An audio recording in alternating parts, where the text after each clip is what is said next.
130 kilometers southwest of Cairo. It comes amid an insurgency by groups led by Daesh in the Sinai Peninsula. Militants have launched several major attacks in the country, most recently on churches in Cairo and other cities, killing dozens of people. Farid has been following the story for us from Cairo, and he says a lack of transparency is compromising Egypt's security. Well, so far the information has been patchy. What we have, the only official responses from the Interior Ministry saying that there was an incident, but they don't mention the exact number. How we're finding about the security forces that have been killed is through unnamed security sources that have been reported by Reuters and other agencies.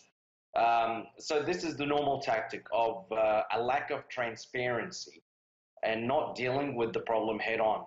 Remember that this wasn't an ISIS attack.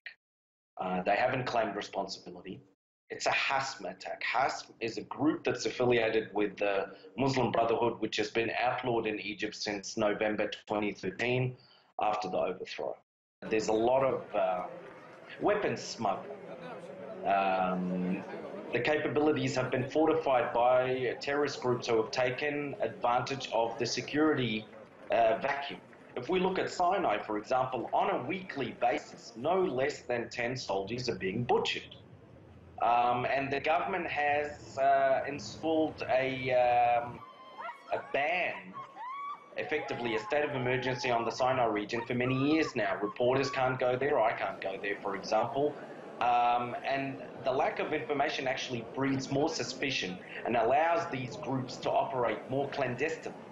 If you're open with the public about it, then there could be an effective counter-terrorism strategy. But the government has been arming itself, or the authorities have been arming themselves through, let's say, French and Russian and American weaponry, but have not dealt with the problem head on. That's what we're seeing, and that's why these massacres keep on happening.